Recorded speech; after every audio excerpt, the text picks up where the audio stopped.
प्रयागराज में संगम तट पर जारी आस्था और भक्ति का माघ मेला। कल मौनी अमावस्या के पावन अवसर पर तीसरा महास्नान होने वाला है।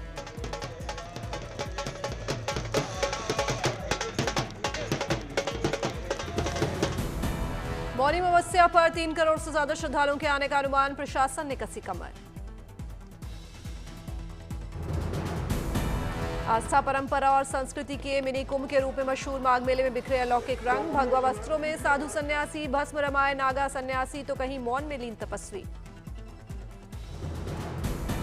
माघ महीने के कृष्ण पक्ष में पड़ने वाली अमावस्या को माघी या मौनी अमावस्या कहा जाता है। हर महीने के कृष्ण पक्ष के 15वें दिन होती है अमावस्या।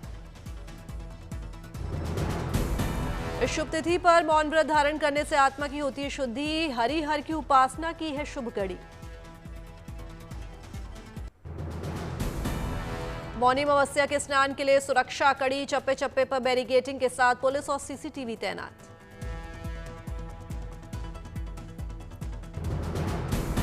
प्रयागराज में मौनी अमावस्या के लिए रेलवे ने कसी कमर। भीड़ प्रबंधन के लिए किए गए इंतजाम। स्टेशन पर निगरानी के लिए बनाया गया कंट्रोल रूम। मौनी अमावस्या पर भीड़ का अनुमान देख प्रशासन दिन रात इंतजाम में जुटा। सड़क और चौराहों का अतिक्रमण हटाकर रास्ता क्लियर किया जा रहा है। माघ मेले में देश विदेश से आए श्रद्धालु अब हेलीकॉप्टर से कर सकेंगे जॉय राइड। पर्यटन विभाग ने शुरू की खास सुविधा। हेलीकॉप्टर से भक्त देख पाएंगे प्रयागराज की टेंट सिटी से लेकर 12 ज्योतिर्लिंगों के रेप्लिका का अद्भुत नजारा। इसके लिए करीब 1300 रुपए निर्धारित किया गया है। 7 से 8 मिनट की यात्रा का शुल्क। माघ मेले में रोजाना नजर आ रहे भक्ति के अलग अलग रंग। महाकाल घाट पर अनोखी भक्ति में लीन है एक साध्वी। सुबह से शाम तक जल साधना कर रही हैं श्री श्री 1008 महंत ऋतु नंदगिरी। जल साधना के दौरान मौन व्रत करती हैं धारण। किन्नर अखाड़े ने किया है साध्वी का पटाभिषेक। पूरे माघ पर जारी रहता है ठंडे जल में साधना करने का संकल्प।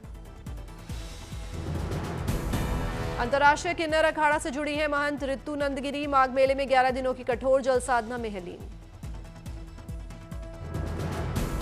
दूर दूर से भक्त साध्वी से लेने आते हैं आशीर्वाद। पूरे माघ मेले में मशहूर हो गई है महंत ऋतु नंदगिरी की जल साधना।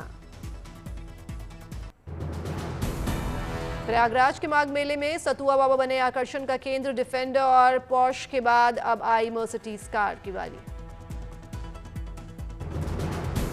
सतुआ बाबा की मर्सिडीज GLS 450 मॉडल की काफिले में हुई पूजा। कार के दरवाजे पर खड़े हुए बाबा की हुई जय जयकार।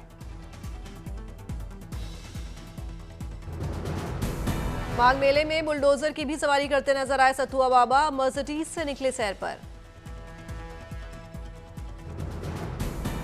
माघ मेले में मौजूद किन्नर अखाड़े का लगातार हो रहा है विस्तार। 7 महामंडलेश्वर, 6 श्री महंत, 11 महंत और 21 कंठी चेला बनाए। किन्नर अखाड़े के नए महामंडलेश्वर श्री महंतों और कंठी चेलों का विधि विधान से हुआ पटाभिषेक। बिहार के मोतिहारी केसरिया में बन रहे विराट रमण मंदिर में दुनिया का सबसे बड़ा शिवलिंग हुआ स्थापित। इस महोत्सव में शामिल होने बड़ी संख्या में पहुंचे शिव भक्त। 33 फीट ऊंचे और 33 फीट मोटे सहस्त्रलिंगम के किए दर्शन। देश भर के प्रमुख धार्मिक स्थलों के पंडित हुए पूजा में शामिल। पटना के महावीर मंदिर के 7 पंडितों के अलावा राम मंदिर, काशी विश्वनाथ मंदिर, हरिद्वार, गुजरात, महाराष्ट्र के वैदिक विद्वान भी रहे मौजूद। शिव अभिषेक के लिए देश भर के 8 पवित्र स्थानों से लाया गया है जल। कैलाश, मानसरोवर, गंगोत्री, यमुनोत्री, हरिद्वार, प्रयागराज, गंगा सागर, सोनपुर और रामेश्वरम का जल है शामिल। विराट रमण मंदिर 2030 तक बनकर होगा तैयार। यजमान की भूमिका में सांसद शांभवी चौधरी और उनके पति सायण कुणाल अनुष्ठान में हुए शामिल। मथुरा में लट्ठमार होली की तैयारी शुरू हुई। होली के सफल आयोजन के लिए व्यापक तैयारियों में जुटा प्रशासन। बरसाना, नंदगांव में सुरक्षा को लेकर हुई मीटिंग। 7 जोन और 18 सेक्टर में बांटा जाएगा इलाका। GMSP ने राधा रानी मंदिर का लिया जायजा। आयोजन के दौरान चप्पे चप्पे पर रहेगी प्रशासन की नजर। पारंपरिक रूप से बसंत पंचमी के शुभ अवसर से होता है ब्रिज में होली का आगाज। पंचांग के मुताबिक इस साल 23 जनवरी से शुरू होगा ब्रिज में रंगोत्सव। मार्च के पहले सप्ताह तक चलेगा। 40 दिनों तक खेली जाती है ब्रिज की होली। कान्हा की नगरी मथुरा, वृंदावन, बरसाना और नंदगांव में होली एक त्योहार नहीं बल्कि एक जीवंत परंपरा और भक्ति का महाकुंभ। वाराणसी में सीएम योगी आदित्यनाथ ने काल भैरव मंदिर में की दर्शन पूजन। सीएम ने उतारी काल भैरव की आरती। वाराणसी में सीएम योगी आदित्यनाथ ने काशी विश्वनाथ मंदिर में बाबा के दर्शन किए। सीएम ने विधि विधान से की पूजा पाठ। मंडी में बाबा भूतनाथ मंदिर में घृत कंबल श्रृंगार की सदियों पुरानी परंपरा हुई शुरू। बाबा को लगाया गया मक्खन का लेप। पुजारियों ने विधिवत किया बाबा भूतनाथ का पूजन। अर्पित किए गए पुष्प। भक्तों ने किए बाबा के पावन दर्शन। अब 15 फरवरी को अपने मूल स्वरूप में भक्तों को दर्शन देंगे बाबा भूतनाथ। शिवरात्रि से ठीक 1 महीना पहले बाबा का शुरू हो जाता है माखन लेप श्रृंगार। पीएम मोदी के असम दौरे के दौरान गुवाहाटी में दिखा शानदार नजारा। सरू सजाई स्टेडियम में दिखा बोडो समुदाय का पारंपरिक बागू रुम्बा डांस का जलवा। इस भव्य डांस में 10,000 से ज्यादा कलाकारों ने लिया हिस्सा। इतनी बड़ी संख्या में कलाकारों ने एक साथ नृत्य करने का बनाया वर्ल्ड रिकॉर्ड।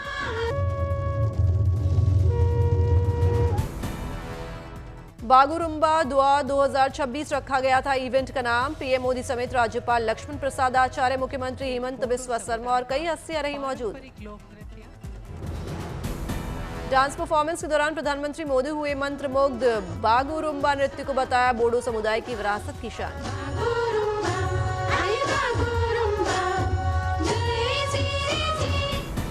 इंसानी जीवन और प्राकृतिक दुनिया के बीच तालमेल का प्रतीक है बागुरुम्बा लोक नृत्य। पारंपरिक रूप से महिलाएं करती हैं परफॉर्म और म्यूजिशियन के तौर पर साथ देते हैं पुरुष। प्रधानमंत्री मोदी ने मालदा टाउन से देश की पहली वंदे भारत स्लीपर ट्रेन सहित कई अमृत भारत ट्रेन को दिखाई हरी झंडी। वंदे भारत स्लीपर की 180 किलोमीटर प्रति घंटा है रफ्तार। 14 घंटे में तय करेगी हावड़ा से गुवाहाटी के बीच 958 किलोमीटर की दूरी। वंदे भारत ट्रेन 1128 है ट्रेन की कुल यात्री क्षमता। वंदे भारत स्लीपर ट्रेन के 16 कोचों में 11 AC, 3 tier coach, 4 AC, 2 tier coach और एक फर्स्ट एसी कोच। आधुनिक सुविधाओं से लैस है ये ट्रेन। स्लीपर ट्रेन के 3rd एसी का किराया है 2,300, 2nd एसी का किराया है 3,000, वहीं फर्स्ट एसी का किराया है करीब 3,600 रुपए। किराए के मामले में किफायती है वंदे भारत स्लीपर ट्रेन। आमतौर पर हावड़ा से गुवाहाटी के बीच का किराया होता है 6,000 रुपए। महोबा में हाईटेक नर्सरी योजना के किसानों को हो रहा है फायदा। नर्सरी में तैयार किए जा रहे हैं पौधे। यहाँ बीजों की बुआई से लेकर सिंचाई तक का सारा काम ऑटोमेटिक मशीनों से होता है। तापमान नियंत्रण के लिए लगे हैं आधुनिक पंखे और एग्जॉस्ट सिस्टम। किसान आधुनिक तकनीक से गर्मी में उगा सकते हैं सर्दियों के मौसम की सब्जियां। 1.28 करोड़ रुपए की लागत से तैयार हुई नर्सरी। चंदौली सहित उत्तर प्रदेश के 6 जनपद में बनेगा integrated court complex. CM Yogi Adityanath और सीजेआई सूर्यकांत ने रखी आधारशिला। विधि विधान से सीएम और सीजेआई ने किया विधि विधान से पूजा पाठ। सीएम ने किया सभा को भी संबोधित। केंद्रीय कर्मचारियों को सरकार का बड़ा तोहफा। सैलरी अकाउंट पैकेज में अब एक ही जगह मिलेगी सभी वित्तीय सुविधाएं। केंद्रीय कर्मचारी अब बैंकिंग के साथ बीमा कवरेज, सस्ते लोन का उठा सकेंगे लाभ। कर्मचारियों की वित्तीय स्थिति और सामाजिक सुरक्षा को बढ़ाने की दिशा में एक महत्वपूर्ण कदम। दिल्ली में खाद्य सुरक्षा पर बड़ा फैसला। दिल्ली सरकार ने बढ़ाई राशन कार्ड की आय सीमा। इस फैसले के बाद अब राजधानी में ज्यादा से ज्यादा जरूरतमंद परिवार बनेंगे सार्वजनिक वितरण प्रणाली यानी पीडीएस के तहत सस्ते राशन के पात्र।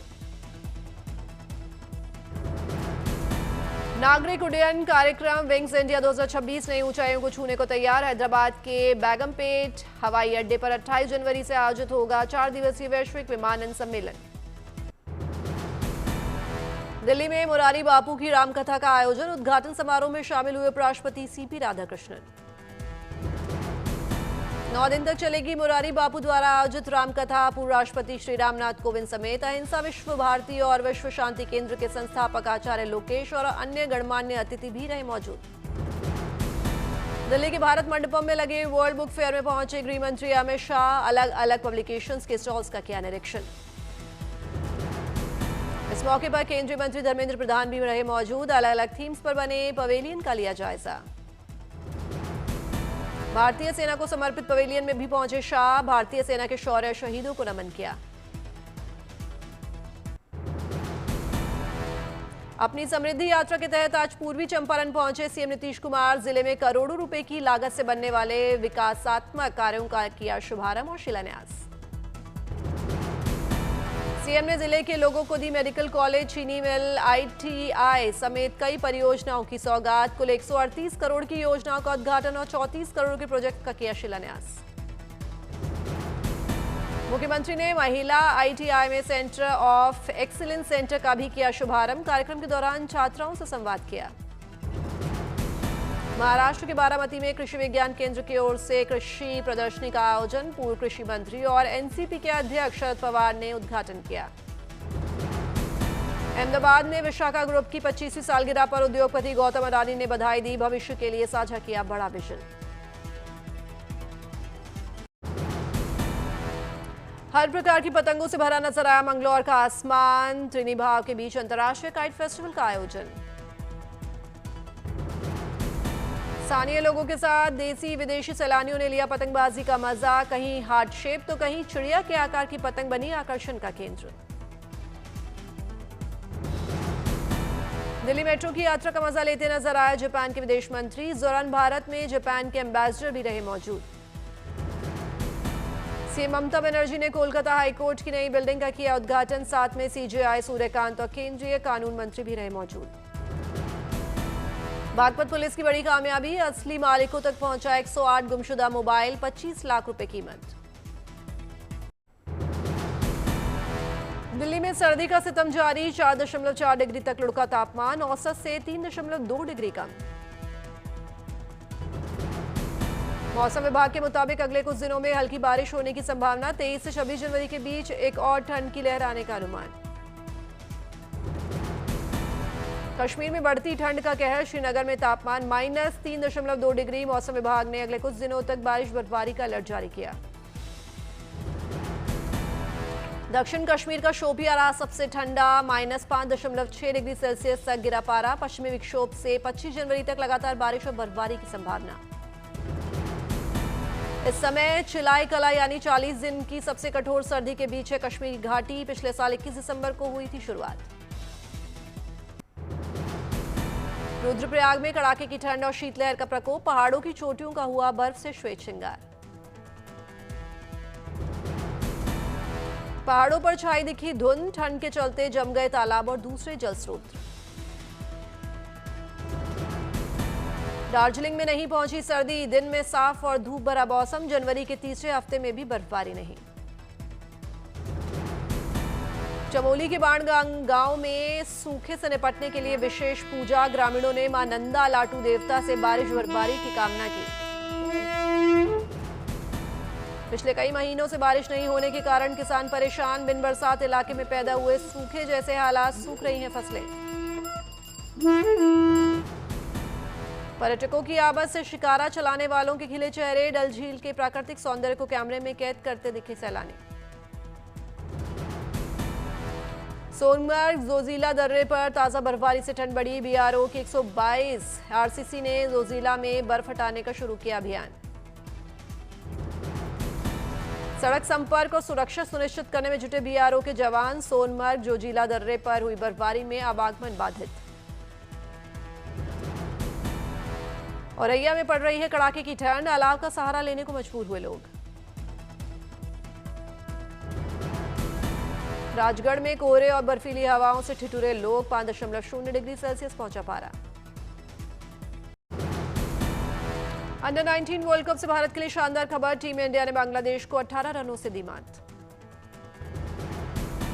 आईसीसी पुरुष अंडर 19 वर्ल्ड कप में बांग्लादेश के खिलाफ वैभव सूर्यवंशी ने खेली 72 रनों की जबरदस्त पारी। पारी में 6 चौके और 3 छक्के शामिल।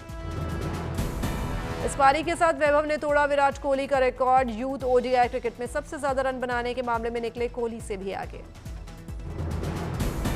कल इंदौर के होलकर क्रिकेट स्टेडियम में खेला जाएगा भारत और न्यूजीलैंड के बीच वनडे सीरीज का आखिरी और निर्णायक मैच। भारतीय क्रिकेट टीम के लिए हमेशा से लकी वेन्यू साबित हुआ है इंदौर का होलकर क्रिकेट स्टेडियम। यहां खेले गए वनडे मुकाबलों में अब तक एक भी मैच नहीं हारा है भारत। रूस के अल्ब्रस की रिजॉर्ट में हुआ बड़ा हिमस्खलन, तस्वीरें आई सामने। पहाड़ से गिरती नजर आ रही है बर्फ की सफेद चादर। लिम्पोपो में भारी बारिश के बाद बाढ़ का कहर, कई इलाके कट गए, बाढ़ से जनजीवन अस्त व्यस्त। लिम्पोपो में भारी बाढ़ से बिजली पानी आपूर्ति ठप, राहत कार्यों में भी रुकावट और बारिश भी चेतावनी। स्पेन में लास लुमिनारियास नाम के पारंपरिक स्पेनिश शुद्धिकरण समारोह का हुआ आयोजन। इस दौरान परंपरा के मुताबिक अलाव के ऊपर से कूदे लगभग 100 घोड़े।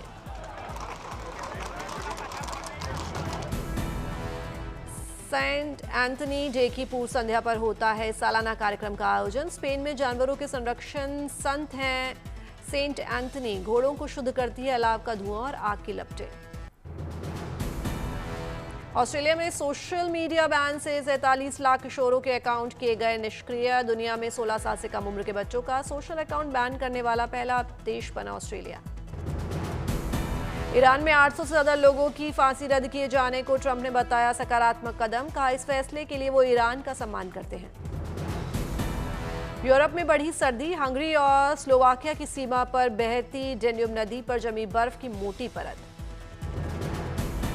हंगरी में एक जहाज की मोटी बर्फ की चादर तोड़ते हुए रास्ता बनाने का ड्रोन वीडियो आया सामने। यातायात चालू रखने के लिए हटाई जा रही है बर्फ। रूस के कामचटका में दशकों बाद भीषण बर्फबारी, 4 मीटर की ऊंचाई तक जमी बर्फ। घर से बाहर निकलने के लिए बर्फ खोद रहे हैं सुरंगें।